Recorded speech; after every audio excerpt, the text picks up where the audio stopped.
Hello students, मैं professor Mayuresh आपका स्वागत करता हूं the most awaited costing revision. दोस्तों, आप अच्छे से जानते हो कॉस्टिंग ये ऐसा सब्जेक्ट है जिसमें आप एक्चुअली स्कोर कर सकते हो मोर देन 90।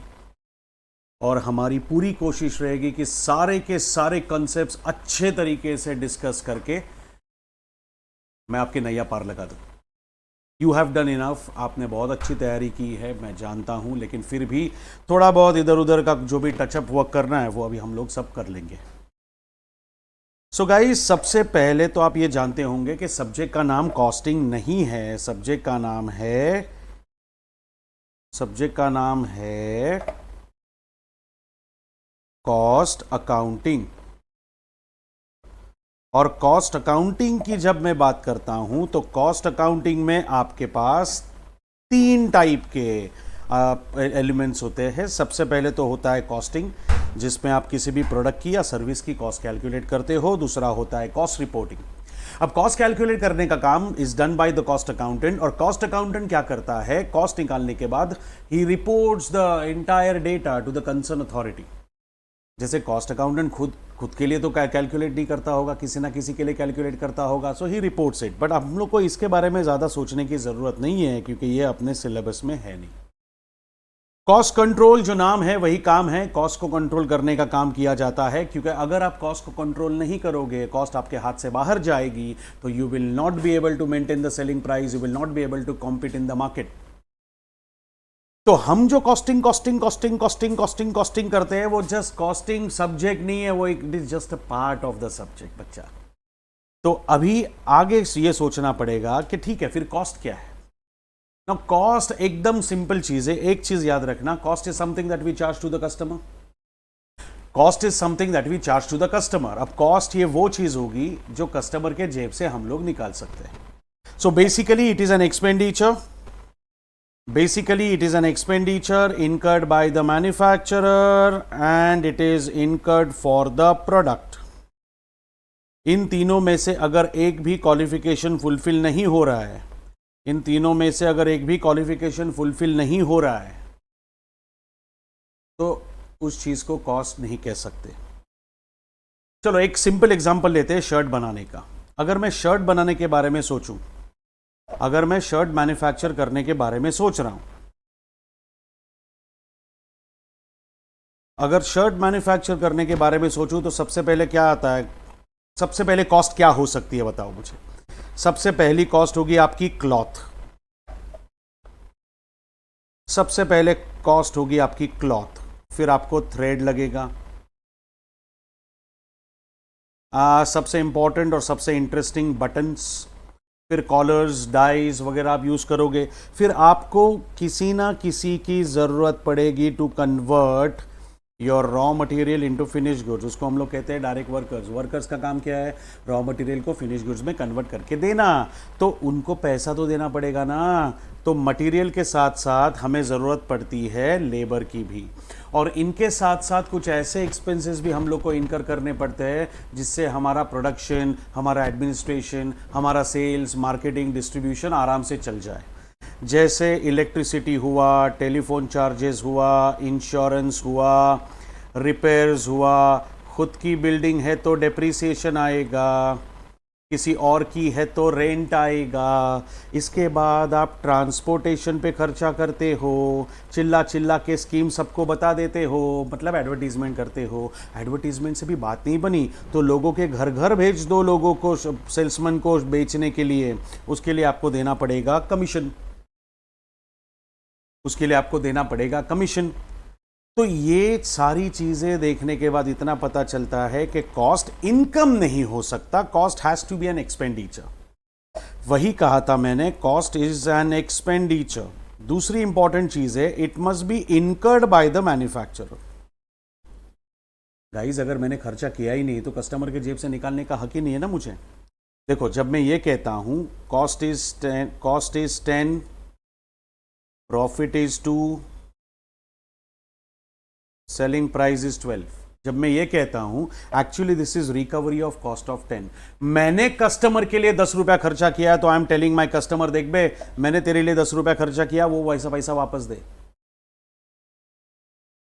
और फिर मैं उसको बोलता हूं रुक जा मत, मैंने तेरे लिए मेहनत की है तो मेरे मेहनत का रिवॉर्ड तो देते जा मेरे भाई।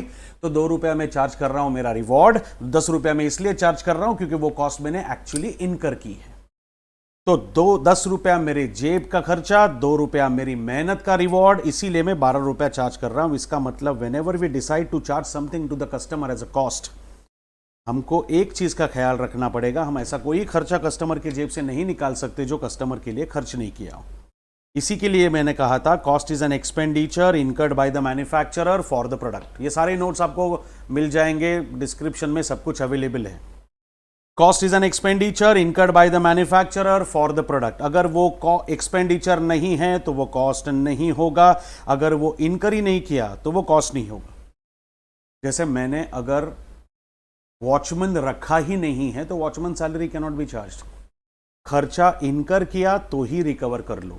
और सबसे इंपॉर्टेंट चीज, आपको वो पैसा कस्टमर के जेब से निकालना है, तो आपको वो पैसा कस्टमर के जेब से निकालना है तो make sure that you have incurred that cost for the customer और फॉर द प्रोडक्ट। मतलब मैं अगर डोनेशन देता हूं तो डोनेशन कस्टमर को चार्ज करने का मुझे कोई हक नहीं है।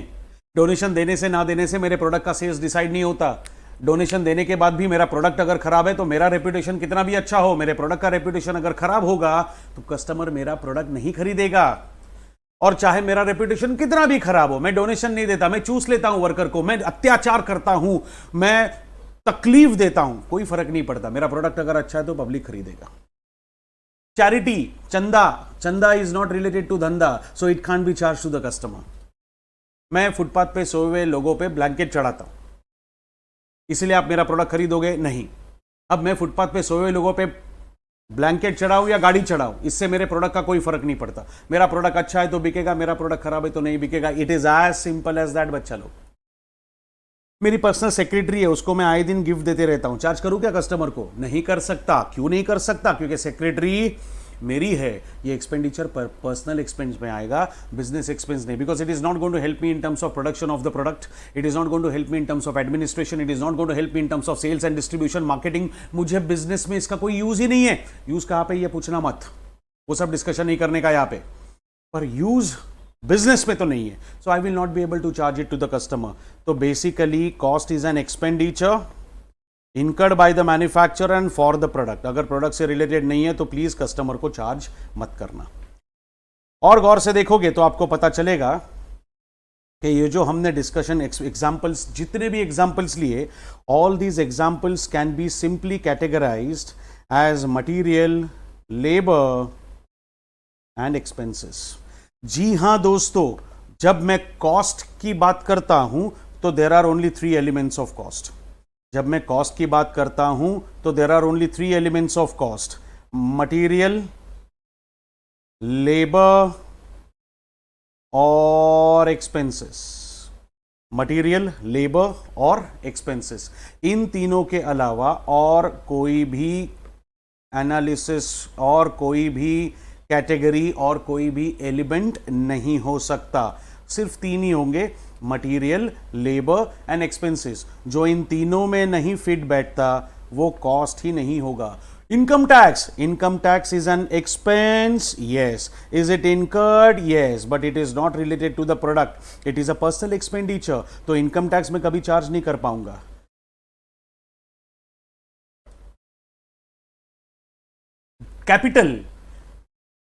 कैपिटल का बैलेंस क्रेडिट बैलेंस होता है, एक्सपेंडिचर का बैलेंस डेबिट बैलेंस होता है।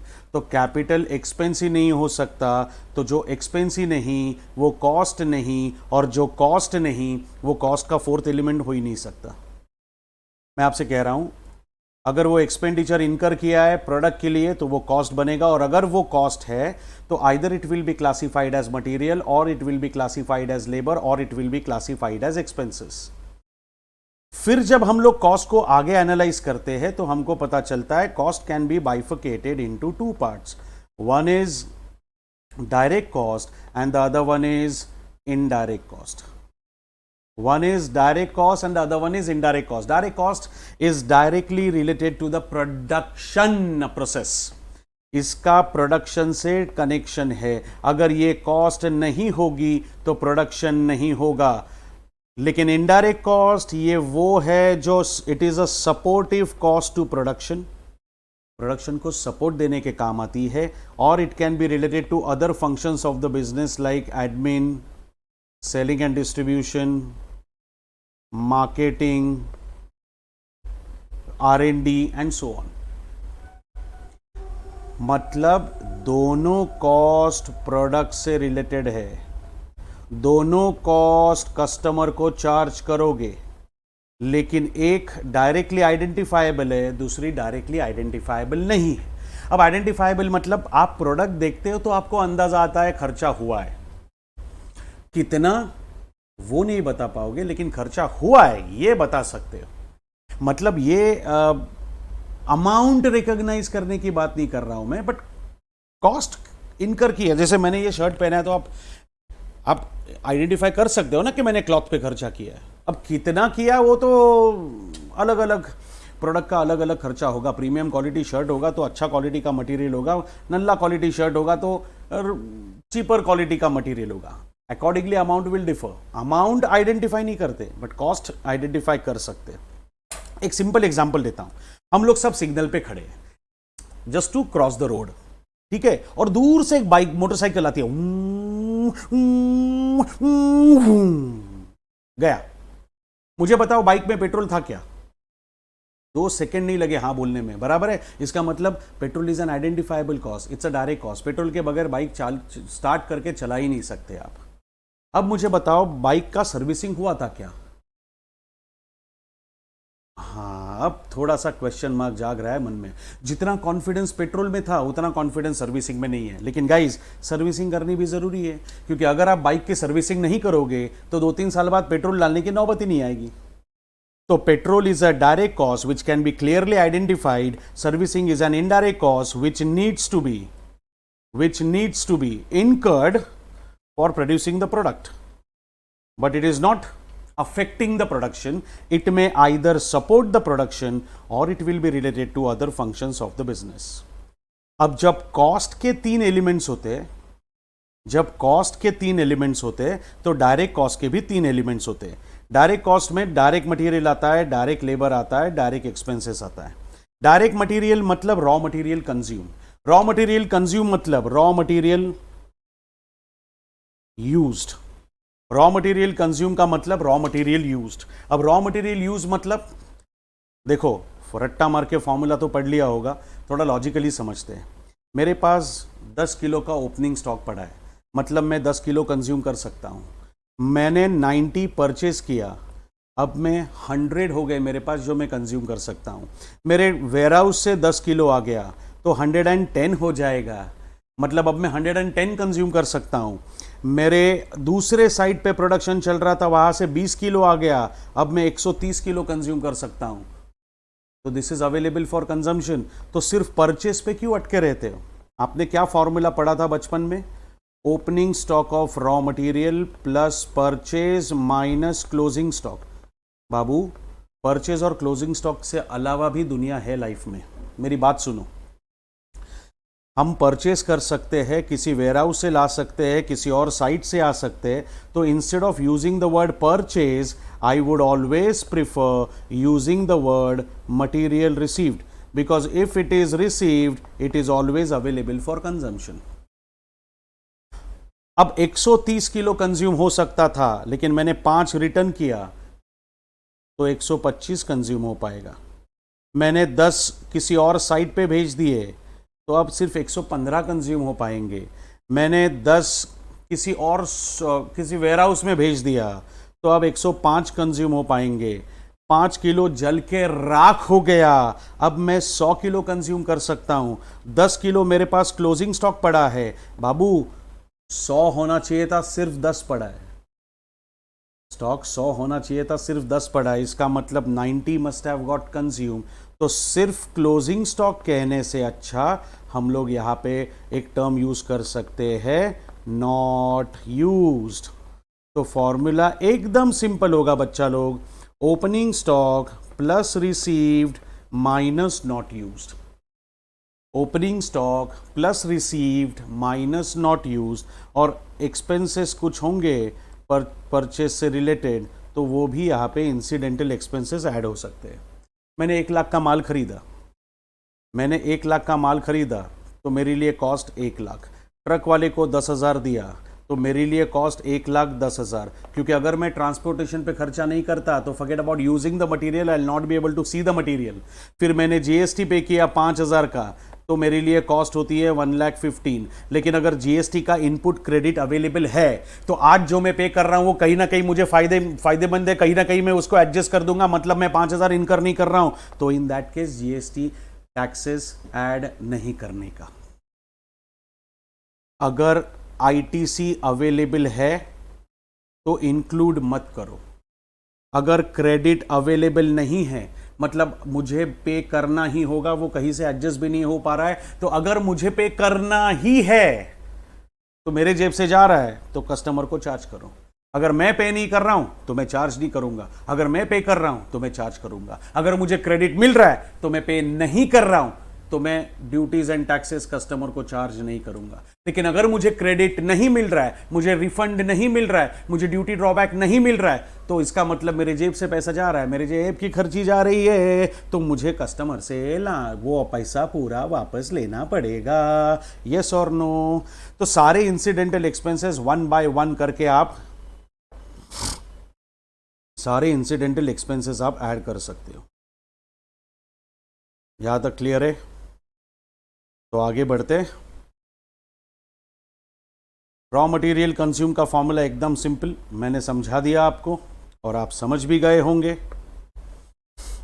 ओपनिंग स्टॉक प्लस रिसीव्ड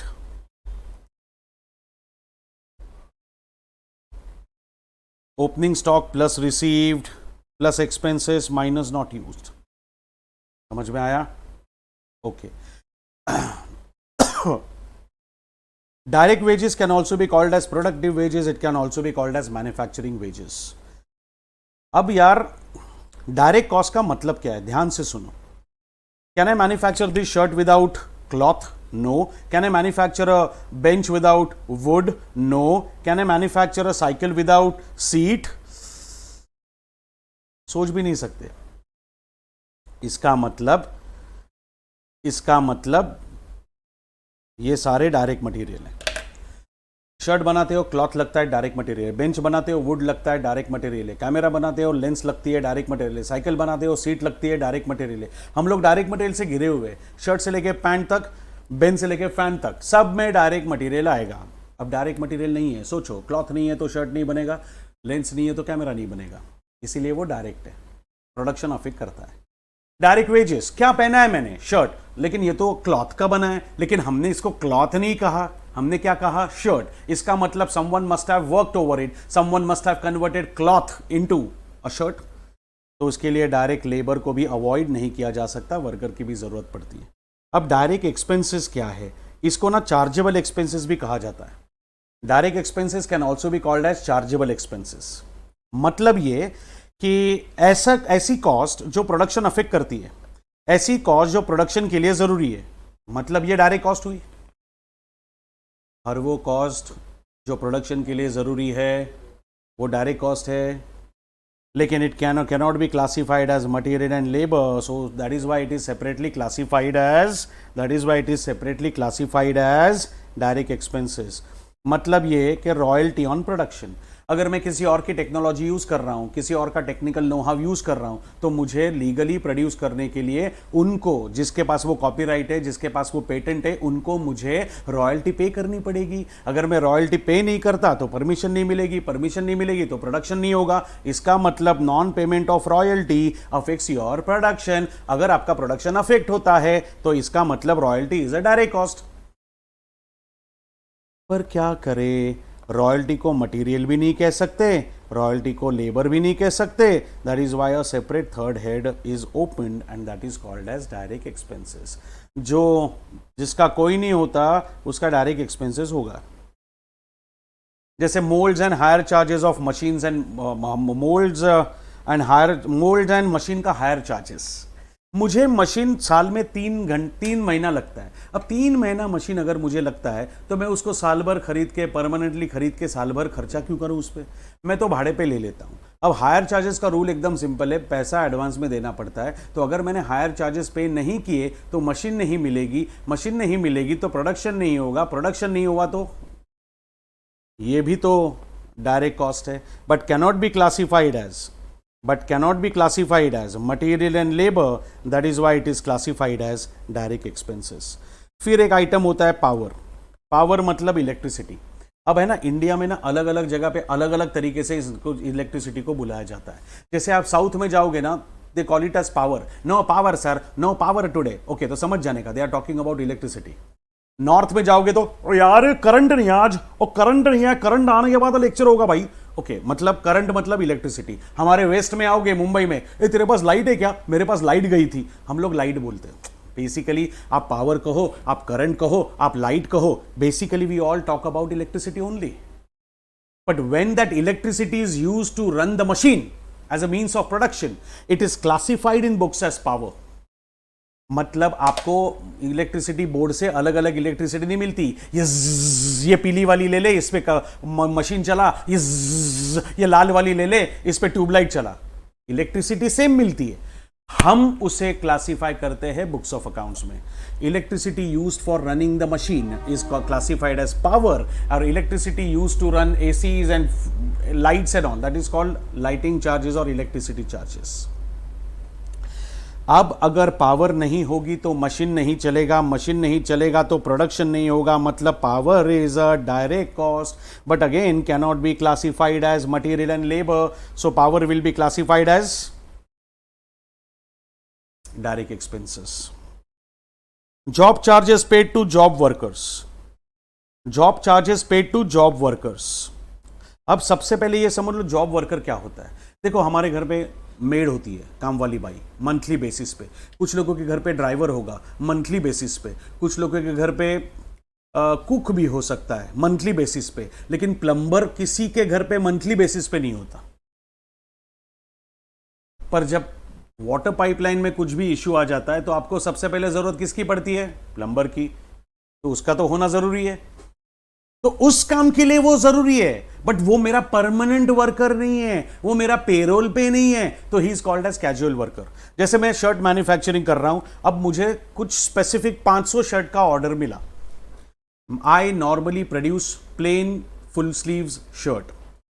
मुझे ऑफर जो मिला है वो 500 शर्ट का मिला है गुजरात से, एकदम डिजाइनर शर्ट चाहिए, एम्ब्रॉयडरी वाले, झगा मगा माझ्याकडे बघा टाइप्स। अब मैं ऐसे शर्ट्स नहीं बनाता, पर मेरे को मौका नहीं छोड़ना है। I don't want to leave I don't want to miss the opportunity. तो मैंने क्या किया, ऑफर एक्सेप्ट कर लिया। एक एम्ब्रॉयडरी वाले को पकड़ा, उसको बोला 100 रुपया पर शर्ट देता हूं, एम्ब्रॉयडरी करके दे, डिजाइनिंग करके दे। वो खुश।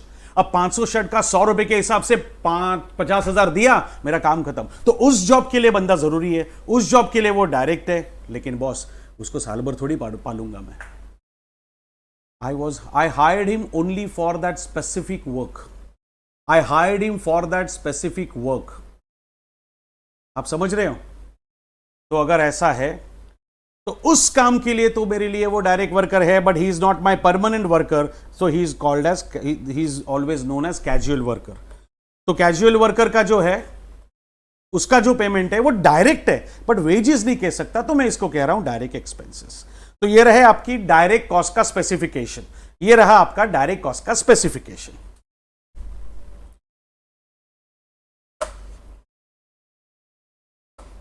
अंकुर भाई,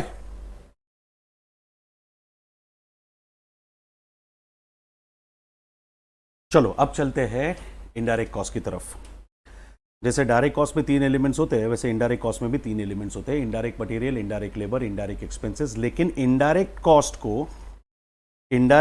को किसी और नाम से भी जाना जाता है, that is called as overheads. That is called as overheads. Indirect cost is known as overheads, और overheads 5 टाइप के होते हैं। मैंने कहा था ना, indirect cost is something that supports the manufacturing process. तो अगर मैन्युफैक्चरिंग प्रोसेस को सपोर्ट करोगे तो फैक्ट्री ओवरहेड्स, और it can be related to other functions of the business, जैसे यहां पे दिख रहे हैं। अब इन सब में indirect material, indirect labour, indirect expense होगा। इन सब में जैसे स्टोर्स एंड स्पेयर्स, स्टोर्स मतलब दुकान नहीं, स्टोर्स मतलब the material which is use to run the machine. Oil होता है, ग्रीस होता है, कूलेंट होता है, ये जो मशीन में डालते हो, it is for maintaining the machine so that production can be carried on smoothly. तो अगर आप शर्ट देखोगे तो आपको क्लॉथ आइडेंटिफाई करने में दिक्कत नहीं आएगी, लेकिन ऑयल था कि नहीं कैसे पता चलेगा? तो that is not direct material, that is indirect material. Printing and stationery items are required only for administration purpose. So it is indirect material of admin. Secondary packing. ये वर्ल्ड है ना, वर्ल्ड, इसमें दो टाइप का packing होता है। एक होता है primary packing which is the safety, which is for the safety of the finish product, primary packing. दूसरा होता है secondary packing which is required only for the purpose of distribution. Toothpaste खरीदे, टूथपेस्ट खरीदने के लिए गए थे कभी, तो क्या घर से बर्तन लेके गए थे? नहीं। अब हम लोग जाते हैं, टूथपेस्ट मांगते हैं, बॉक्स मिलता है, बॉक्स खोलते हैं, ट्यूब निकलती है, ट्यूब में से पेस्ट निकलती है, paste is in the inside tube, tube is inside box. बिना बॉक्स के टूथपेस्ट खरीद लोगे? बिल्कुल खरीद लेंगे सर। दुकानदार बोलता है 5 रुपए डिस्काउंट दूंगा, बॉक्स इधर ही छोड़ के जा, डन, मैं अपने डस्टबिन में डालने वाला, तो तेरे डस्टबिन में डाल, मेरे को क्या है, मेरे को 5 रुपए के डिस्काउंट से मतलब है। लेकिन वो बोलता है मैं ऐसे पेस्ट स्क्वीज करके निकाल के देता हूं प्लास्टिक के थैली में, तो नहीं मानोगे। अरे 5 मिनट के अंदर कैल्शियम क्लोराइड का पत्थर हो जाएगा वो। So primary material is tube, it safeguards the finish product. Secondary material is boxes, तो boxes are required only for distribution. तो इनडायरेक्ट मटेरियल तीनों में होता है, सब में होता है। फिर salary to helper, helper is the one, छोटू होता है ना, छोटू पानी ला, छोटू चाय मंगा, छोटू मशीन पे फड़का मार, छोटू मशीन बंद कर। ये छोटू एक दिन नहीं आया तो काम रुकने वाला है नहीं, मोटू तो है, मतलब मेन वर्कर तो है। तो मेन वर्कर डायरेक्ट वर्कर होता है, लेकिन ये हेल्पर जो होता है वो इनडायरेक्ट वर्कर होता है, तो it is indirect cost. Office की सैलरी, मैनेजर की सैलरी, एडमिन कॉस्ट। फिर उसके बाद सैलरी टू सेल्समैन वगैरह होगा तो आपका इनडायरेक्ट कॉस्ट। बाकी डेप्रिसिएशन, रेंट वगैरह जितने भी आएंगे सबके सब आपके क्या होंगे? Indirect expenses. मुझे ना 2 स्पेशल एक्सपेंसेस डिस्कस करने हैं आपके साथ।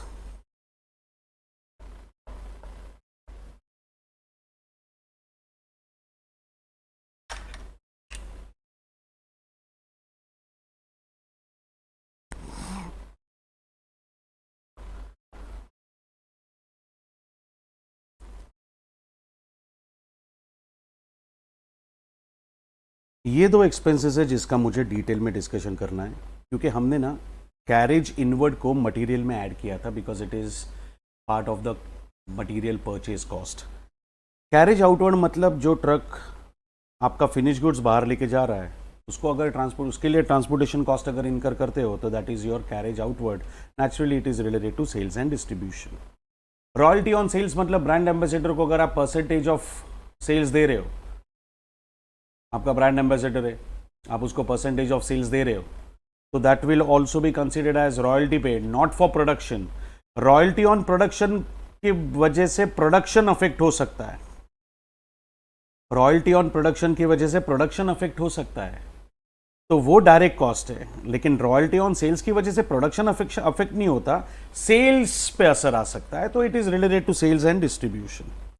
कैरेज इनवर्ड होता तो रॉ मटेरियल कंज्यूम में आता, royalty on sales, carriage inward होता तो रॉ मटेरियल कंज्यूम में आता, और कैरेज आउटवर्ड अगर है तो वो सेलिंग एंड डिस्ट्रीब्यूशन होगा।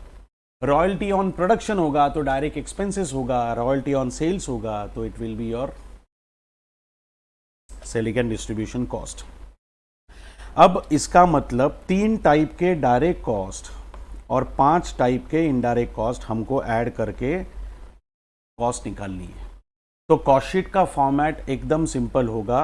जब आप कॉस्ट शीट बनाते हो तो आपको ना रट्टा मारने की जरूरत नहीं है। You know 3 cost structures, 3 direct cost structures. Raw material consume, raw material consume कैसे मिलेगा? Opening stock plus received plus expenses minus not used. ये सारे फिगर्स आप लिखोगे इनर कॉलम में, आउटर कॉलम में आएगा मटेरियल कंज्यूम। फिर आप लिखोगे डायरेक्ट लेबर, पेड आउटस्टैंडिंग दोनों ऐड करना है। फिर आप लिखोगे डायरेक्ट एक्सपेंसेस, पेड आउटस्टैंडिंग दोनों ऐड करना है। यहाँ पे जो टोटल मिलती है उसका नाम होता है प्राइम कॉस्ट। तो मतलब prime cost is a direct cost, direct cost का दूसरा नाम प्राइम कॉस्ट, डायरेक्ट कॉस्ट का दूसरा नाम प्राइम कॉस्ट। सिंपल। तो प्राइम कॉस्ट मिलने के बाद मैंने डायरेक्ट कॉस्ट अगर ऑलरेडी कंसीडर कर दी है, तो अब मेरे पास कंसीडर करने के लिए क्या बची है? Indirect cost. तो इसके बाद हम लोग स्टार्ट करेंगे इनडायरेक्ट कॉस्ट से। इनडायरेक्ट कॉस्ट में सबसे पहले आपको लिखनी पड़ेगी फैक्ट्री ओवरहेड्स की फिगर। दुनिया भर के फैक्ट्री ओवरहेड्स आइटम आपको दिए जाएंगे, सबको मार्क करके आप आउटर कॉलम में लेके आओगे।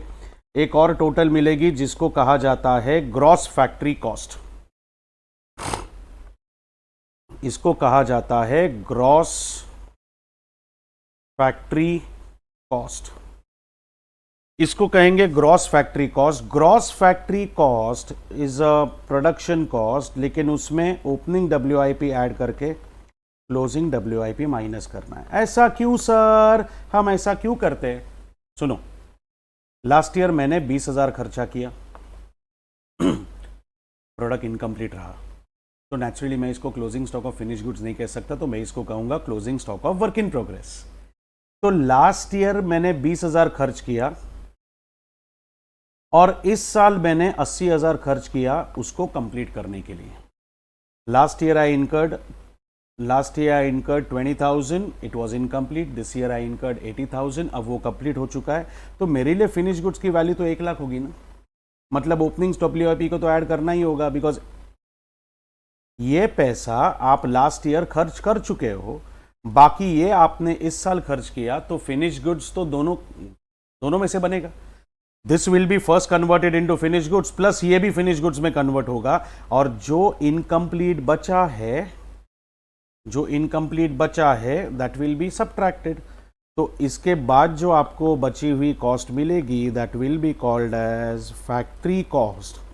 और फैक्ट्री कॉस्ट का मतलब the cost at which your product is removed out of the factory। इसलिए इसमें देखना सिर्फ प्रोडक्शन रिलेटेड कॉस्ट ही आई है। करेक्ट। फैक्ट्री कॉस्ट के बाद क्वालिटी कंट्रोल कॉस्ट लिखोगे, रिसर्च एंड डेवलपमेंट कॉस्ट लिखोगे। एक ही फिगर है तो आउटर कॉलम में एक से ज्यादा है तो इनर कॉलम में लेके टोटल ले लो। अब आपके एडमिन ओवरहेड्स के दो हिस्से होते हैं, एक होता है एडमिन रिलेटेड टू प्रोडक्शन और दूसरा होता है जनरल एडमिन। जैसे मैनेजर सैलरीज एडमिन एक्सपेंसेस, लेकिन मैनेजर अगर फैक्ट्री मैनेजर होगा तो it will be classified as AP, admin related to production. फिर आपको sale of scrap, by product, recovery, ये सब माइनस करना है। और ये ऐसा नहीं कि हम लोग पहली बार कर रहे हैं, हम लोग बचपन से कर रहे हैं। याद है बचपन में हम लोग मैन्युफैक्चरिंग अकाउंट बनाया करते थे। 1 लाख रुपया सपोज हमने खर्च किया तो 1 लाख रुपया वापस चाहिए, उसमें से चलो 10,000 रुपया सेल ऑफ स्क्रैप का माइनस किया, और हम लोग नेट कितना चार्ज करते थे मैन्युफैक्चरिंग में? By cost of production transfer to trading account. 1 lakh खर्चा किया, 1 लाख मिलना चाहिए, 10,000 स्क्रैप बेच के मिलने वाला है, तो बाकी 90,000 you charge to the customer. बस अब ये डेबिट क्रेडिट था तो हमने ऐसा प्रेजेंटेशन दिया, लेकिन हमारा जो कॉस्ट शीट होगी, हमारी कॉस्ट शीट एक स्टेटमेंट है, तो डेबिट क्रेडिट साइड पॉसिबल नहीं है। लेकिन 1 लाख में से 10,000 माइनस करके 90,000 तो हम लोग वैसे भी निकाल सकते हैं। पहले भी 90 था, अभी भी 90 है, सिर्फ वो डेबिट क्रेडिट के बदले प्लस माइनस किया। Have you clearly understood this part? तो सेल ऑफ स्क्रैप माइनस करने का रीजन आपको पता चल गया। इसके बाद एक कॉस्ट होती है दैट इज प्राइमरी पैकिंग, और ये कॉस्ट हमेशा आखिरी कॉस्ट होगी, बिकॉज प्रोडक्ट प्रोड्यूस होने के बाद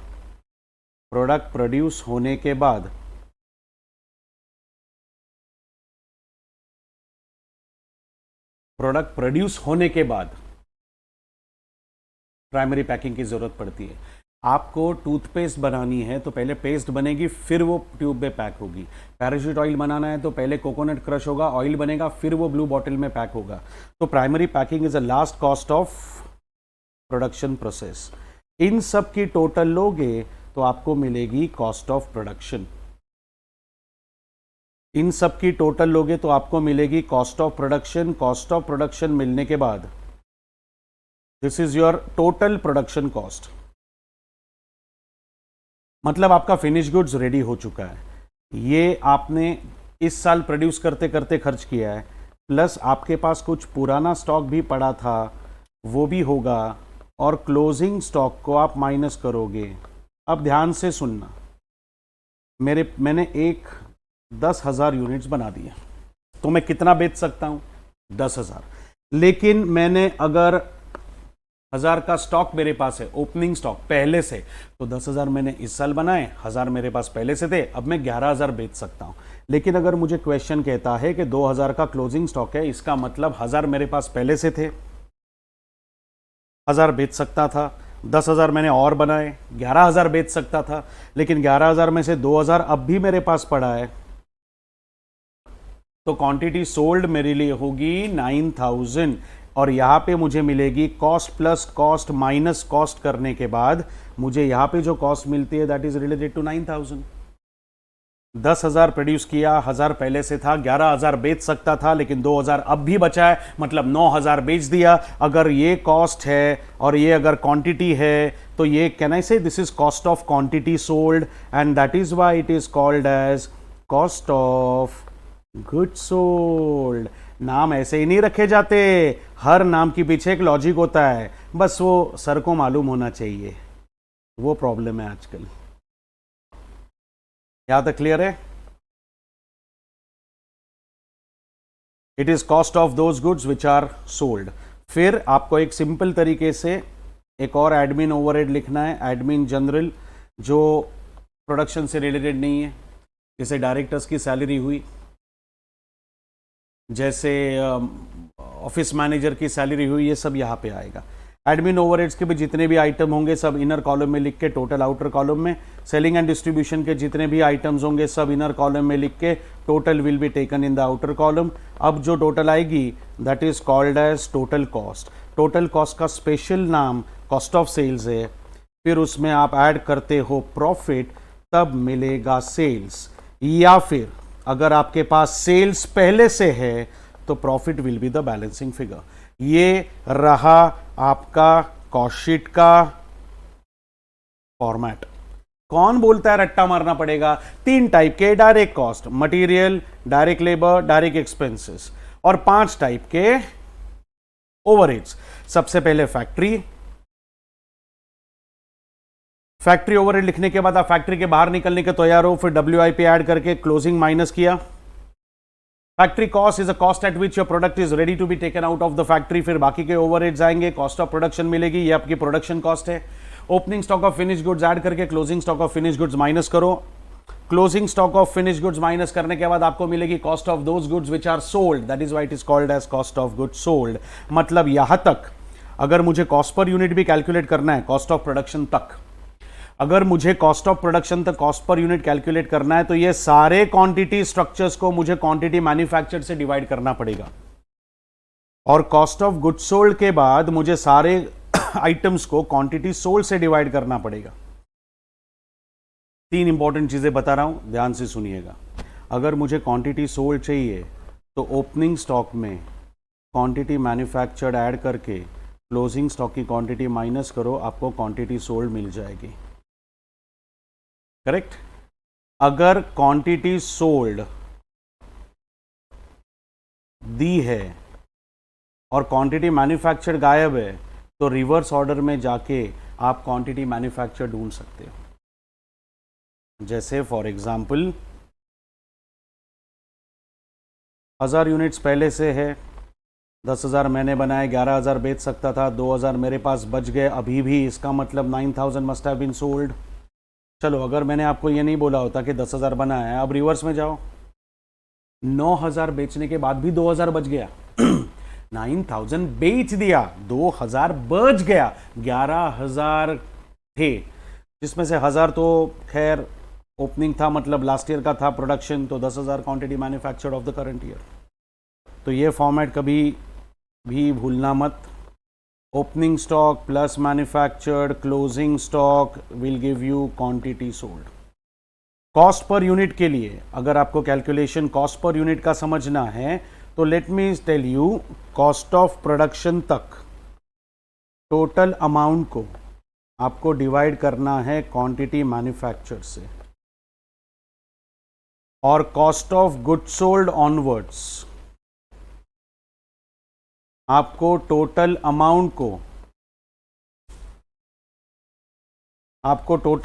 को डिवाइड करना है क्वांटिटी सोल्ड से। कॉस्ट पर यूनिट के लिए ये याद रखना, कॉस्ट ऑफ प्रोडक्शन तक you are dealing with production cost तो क्वांटिटी मैन्युफैक्चर्ड यूज कीजिए। Cost of goods sold onwards you are suppose to deal with quantity sold because you are dealing with post production cost. और stock valuation की बात अच्छे से याद रखना, अगर क्लोजिंग स्टॉक की वैल्यू नहीं दी तो in the absence of information हम लोग फीफो मेथड फॉलो करते हैं। और फीफो मेथड का मतलब ये होता है कि ओपनिंग स्टॉक सबसे पहले बेच दिया जाएगा, उसके बाद आपका करंट ईयर का प्रोडक्शन यूज कर लिया जाएगा। तो अगर क्लोजिंग स्टॉक बचता भी है तो वो ओपनिंग स्टॉक में से बचने का कोई चांस नहीं है। फीफो मतलब फर्स्ट इन फर्स्ट आउट, तो मतलब आपका ओपनिंग स्टॉक सबसे पहले चला जाएगा, वैनिश, गायब, दिखेगा नहीं। तो आपका क्लोजिंग जब भी बचेगा वो करंट ईयर के प्रोडक्शन में से ही बचेगा। इसीलिए हमेशा याद रखना, closing stock of finish goods हमेशा करंट ईयर के कॉस्ट ऑफ प्रोडक्शन पे आएगा। Cost of production per unit of the current year, cost of production per unit of the current year. चलो अब क्लोजिंग डिस्कस कर लिया तो ओपनिंग भी डिस्कस करना पड़ेगा। ध्यान से सुनिए, फीफो मेथड फॉलो करते हो तो ओपनिंग स्टॉक सबसे पहले यूज हो जाएगा, तो क्लोजिंग बचेगा करंट ईयर में से। तो current year's closing stock is valued at current year's cost of production, last year's closing stock is valued as last year's cost of production. Current year's opening stock जो होता है बच्चे, वो last year का closing होता है। Current year का opening last year का क्लोजिंग होगा। तो करंट ईयर का क्लोजिंग स्टॉक करंट ईयर के कॉस्ट पे, लास्ट ईयर का क्लोजिंग स्टॉक लास्ट ईयर के कॉस्ट पे वैल्यू हो जाएगा। और अगर लास्ट ईयर की कॉस्ट भी अगर आपको नहीं दी है ना, तो इसका मतलब ये होता है दो एजम्पशंस, लास्ट ईयर कॉस्ट थी ही नहीं, अभी तो स्टॉक कैसे बचा? लास्ट ईयर कॉस्ट थी, नहीं दी है, तो ये एजम्पशन तो गलत है कि लास्ट ईयर कॉस्ट थी ही नहीं। तो फिर दूसरा फेयर एजम्पशन क्या है? लास्ट ईयर के कॉस्ट में और करंट ईयर के कॉस्ट में फर्क नहीं था। तो अगर लास्ट ईयर का कॉस्ट ऑफ प्रोडक्शन आपको नहीं दिया है तो ओपनिंग स्टॉक को भी करंट ईयर के कॉस्ट ऑफ प्रोडक्शन पे वैल्यू कर दो, under N assumption that since there is no cost given in the last year, cost of current year and cost of previous year will be the same. Cost of current year and cost of previous year will be the same. तो वापस एक बार final, closing stock current year के cost पे, opening stock last year के cost पे, और अगर लास्ट ईयर की कॉस्ट नहीं दी तो ओपनिंग स्टॉक को भी करंट ईयर के कॉस्ट पे वैल्यू कर दो, under N assumption that the cost is not changed this year. बस, तो फिर अभी ये तो बाकी पूरा चैप्टर तो पॉसिबल नहीं है यहाँ पे डिस्कस करना, लेकिन एक इंपॉर्टेंट फैक्टर मुझे डिस्कस करना है। आप एस्टिमेटेड कॉस्ट शीट बनाते हो, तो प्रीवियस ईयर की कॉस्ट शीट में से आप डेटा लेते हो। चलो, मतलब ये कि मुझे 2025 की कॉस्ट शीट दी है और मुझे 2026 की कॉस्ट शीट बनानी है। मुझे 2025 की कॉस्ट शीट दी है और मुझे 2026 की कॉस्ट शीट बनानी है, तो इसका मतलब 2025 के कॉस्ट शीट को बेस बना के मैं 2026 की एस्टिमेटेड कॉस्ट शीट बनाऊंगा। 2025 के कॉस्ट शीट को बेस बना के मैं 2026 की एस्टिमेटेड कॉस्ट शीट बनाऊंगा। अब इसके लिए ना मुझे कॉस्ट स्ट्रक्चर को स्प्लिट करना पड़ेगा एज वेरिएबल एंड फिक्स्ड।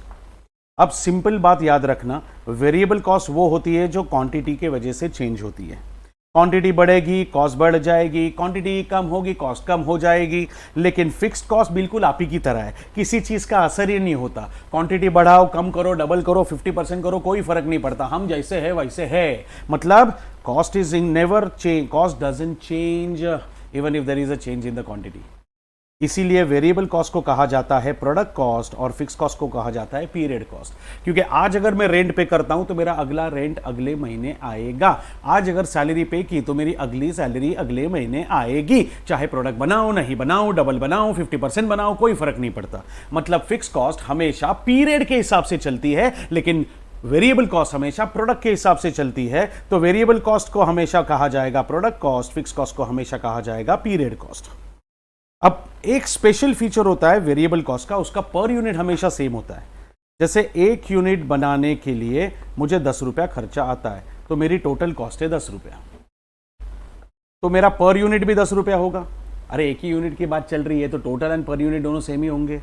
लेकिन अगर मैं 100 यूनिट्स बनाता हूं, अगर 100 टाइम्स प्रोडक्शन होगा तो 100 टाइम्स कॉस्ट होगी, कॉस्ट हो जाएगी 1000। इसको कहते हैं वेरिएबल कॉस्ट। क्वांटिटी मैंने 100 टाइम्स बना दी तो कॉस्ट भी 100 टाइम्स हुई। लेकिन इसमें एक गम्मत देख लो, एक मजा देखो, सीपीयू सेम है। अरे सीपीयू सेम है इसलिए टोटल बदलती है मांगड़ू।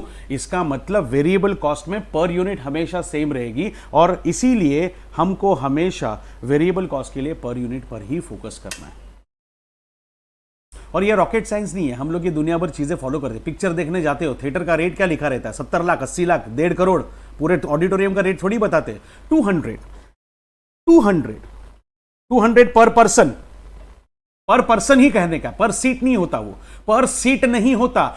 2 लोग अगर मूवी देखने जाओगे तो दोनों का टिकट लेना पड़ता है। बैठो चाहे एक सीट पे, कोई फर्क नहीं पड़ता, लेकिन टिकट दोनों का कटाना पड़ता है। सो इट इज नॉट पर सीट, इट इज पर पर्सन। 200 रुपया पर पर्सन। 10 लोग गए तो 2000 कॉस्ट, 5 लोग गए तो 1000 रुपया cost.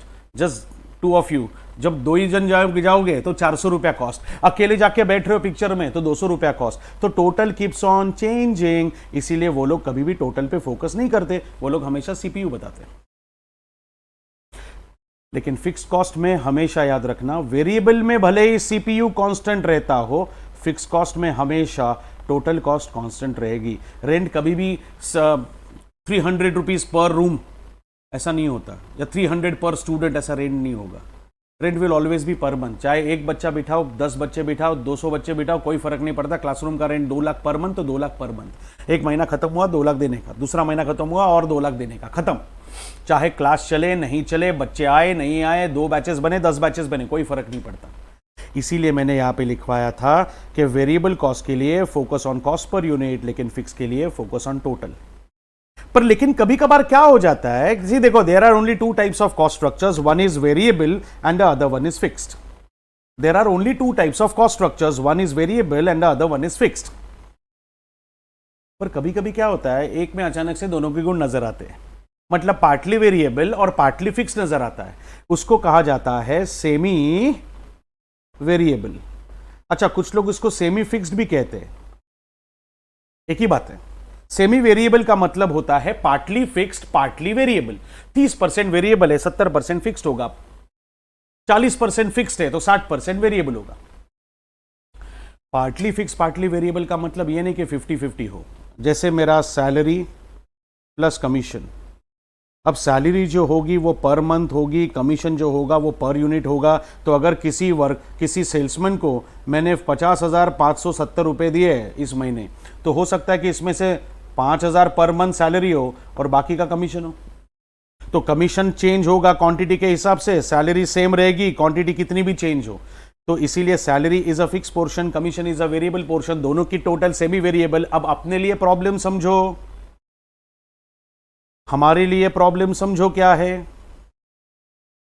For variable we are supposed to focus on CPU and for fixed we are supposed to focus on total. Babu, for variable we are supposed to focus on CPU, for fixed we are supposed to focus on total.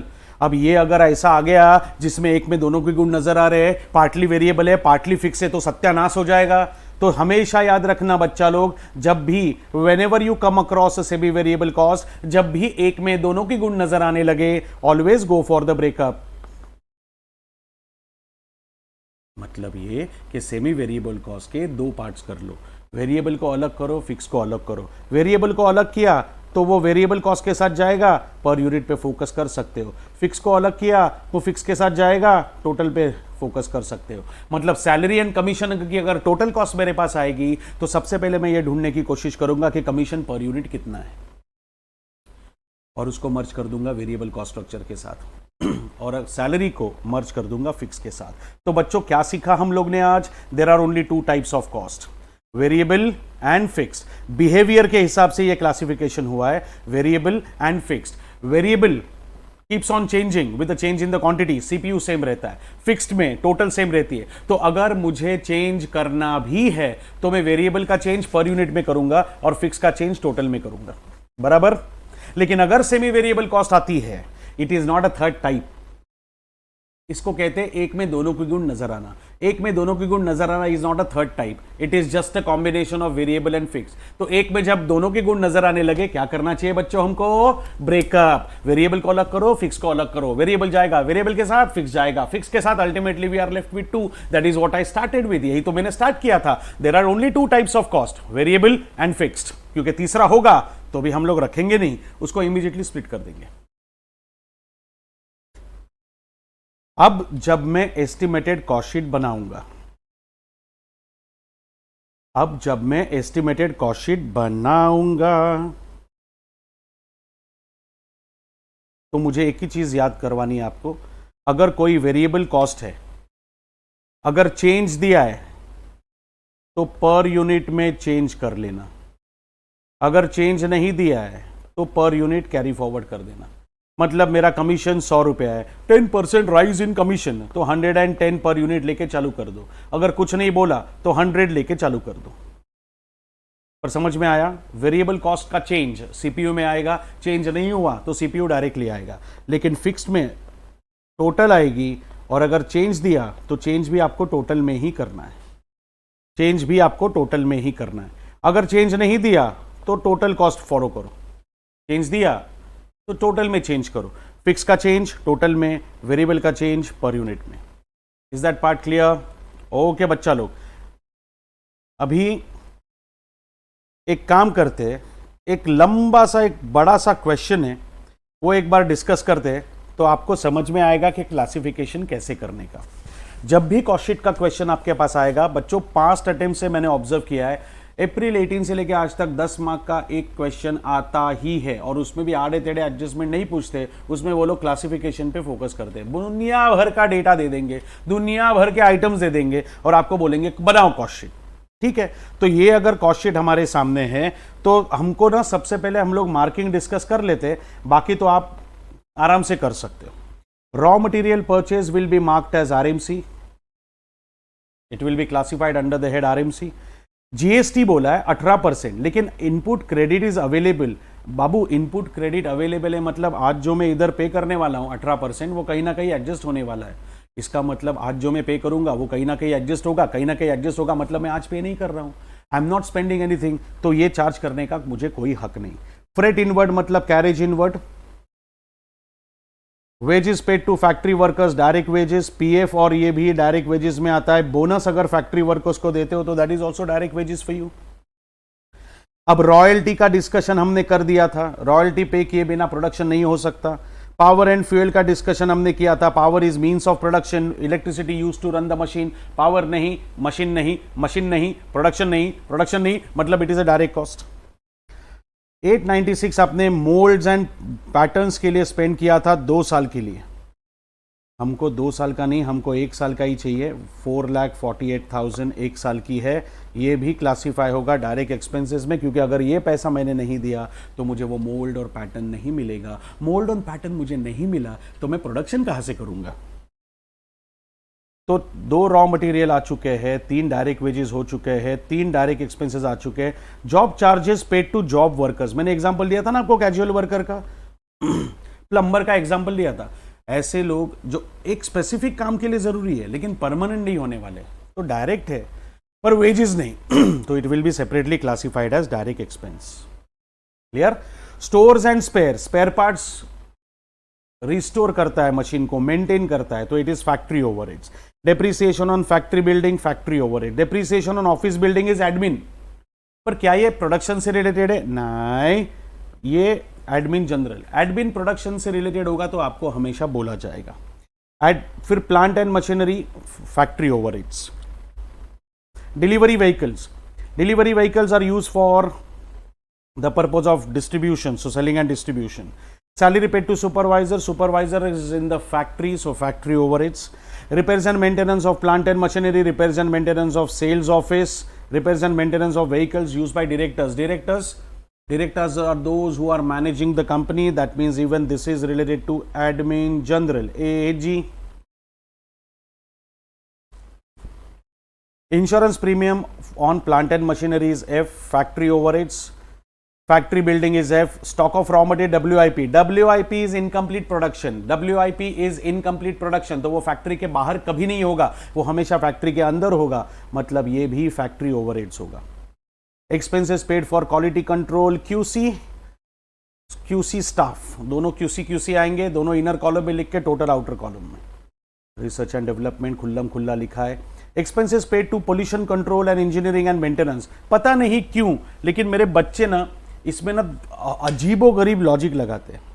कुछ लोग बोलते हैं ये quality control होना चाहिए, कुछ लोग बोलते हैं ये रिसर्च एंड डेवलपमेंट होना चाहिए. अरे बच्चों, ना मैं पोल्यूशन की क्वालिटी चेक करता हूं, ना मैं पोल्यूशन पे रिसर्च कर रहा हूं. Pollution control device is an equipment which is set in a place where the pollution is maximum. और हमारा सबसे ज्यादा पोल्यूशन कहाँ पे होगा बच्चा? फैक्ट्री में. तो फैक्ट्री में एक डिवाइस सेट करके रखा है, तो जैसे मशीन का मेंटेनेंस होता है वैसे उसका भी मेंटेनेंस होता है. So even this will be considered as factory overheads. Quality control finish goods का होता है, पोल्यूशन कंट्रोल डिवाइस का नहीं. Research and development pollution control का नहीं होता. So this is factory overhead. It is just like any other machine.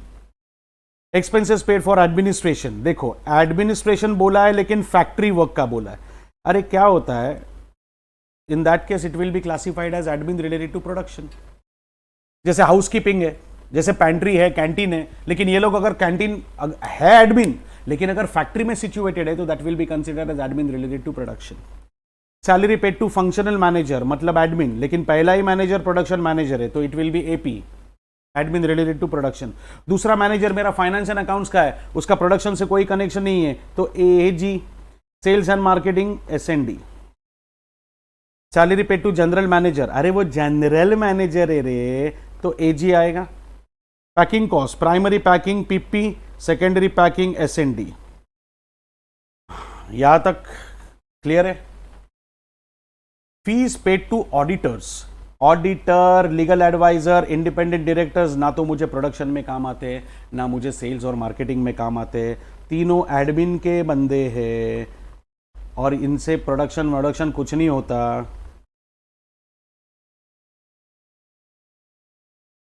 तो तीनों के लिए एडमिन जनरल आएगा.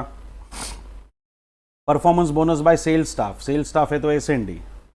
Opening stock of raw material will be taken as RMC, closing stock of raw material will be taken as RMC. WIP का opening, WIP का closing, finish goods का opening, finish goods का closing, सब कुछ दिया है. और सेल ऑफ स्क्रैप माइनस कर देंगे. तो आइडियली ये पूरा क्लासिफिकेशन होगा इस पूरे सम का. आपको मैं वीडियो पॉज करके स्क्रीनशॉट ले लो इसका, तो आपके काम आएगा. अब ये ले लो.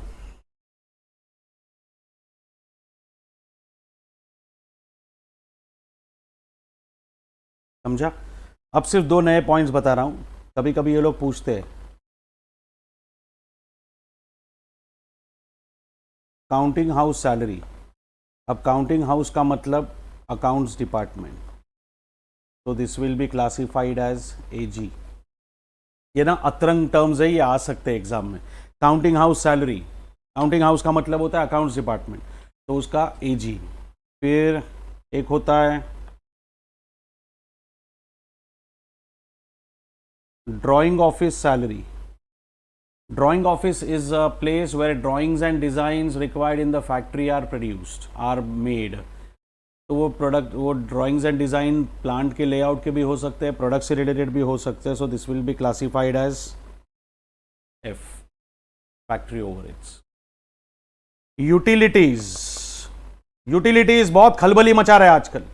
कभी डायरेक्ट एक्सपेंसेस लिया है, कभी फैक्ट्री ओवरहेड लिया है। देखो, अगर अमाउंट नेग्लिजिबल है तो फैक्ट्री ओवरहेड्स ले लो, अगर अमाउंट बड़ी है, डायरेक्ट कॉस्ट के साथ मैच होने वाली है, डायरेक्ट मटेरियल डायरेक्ट लेबर के आसपास की अमाउंट है, तो डायरेक्ट एक्सपेंसेस ले लो। लेकिन अगर अमाउंट छोटी है, पेटी है, चिरकुट है, तो उसको फैक्ट्री ओवरहेड्स में भी आप डाल सकते हो, दोनों के मार्क्स मिलते हैं। तो दोस्तों, ये था कॉस्ट शीट का बेसिक रिवीजन। अब इससे ज़्यादा रिवीजन पॉसिबल नहीं है क्योंकि अपने पास टाइम कम है। बाकी आपको अगर चाहिए तो आप मेरा फास्ट ट्रैक में कॉस्ट शीट खरीद सकते हो, देख सकते हो, कोई दिक्कत नहीं है। और मैं आपको दे रहा हूं मेरा इंस्टाग्राम आईडी, उस पर आप मुझे कभी भी कांटेक्ट कर सकते हो, and that is doctor Mayuresh Kunkalienkar. ये मेरा एड्रेस नहीं है, सरनेम है, थोड़ा बड़ा है, बड़ा ऐसा हमारे गोवा में ऐसा ही होता है। तो आप मुझे इंस्टाग्राम पे डीएम कर सकते हो फॉर योर डाउट्स, आपके सारे डाउट सॉल्व कर दिए जाएंगे। बाकी मेरा टेलीग्राम चैनल आपको ऑलरेडी पीडीएफ में दिखाई देगा, आप उस पर क्लिक कर सकते हो। फास्ट ट्रैक चाहिए तो यहाँ पे जो नंबर आएगा उस नंबर पे आप फास्ट ट्रैक भी खरीद सकते हो। आप टेलीग्राम चैनल का लिंक मैंने ऑलरेडी पीडीएफ में डाल दिया है, मेरे यूट्यूब चैनल का लिंक भी मैंने डाल दिया है, आप उसका फ़ायदा उठा सकते हो। सो ये था हमारा कॉस्ट शीट का रिवीजन। अब इससे ज़्यादा कुछ भी कॉस्ट शीट में अभी फ़िलहाल करने की ज़रूरत करना पॉसिबल नहीं है क्योंकि टाइम कंस्ट्रेंट है अपने पास। ठीक है, तो अब मैं आऊँगा अगले चैप्टर के साथ, वापस कुछ नया मसाला लेके वापस कुछ कंसेप्चुअल डिस्कशन करेंगे और आपको उसके बाद सिर्फ सम सॉल्व करने और कुछ भी करने की ज़रूरत नहीं है। Thank you very much, see you soon guys.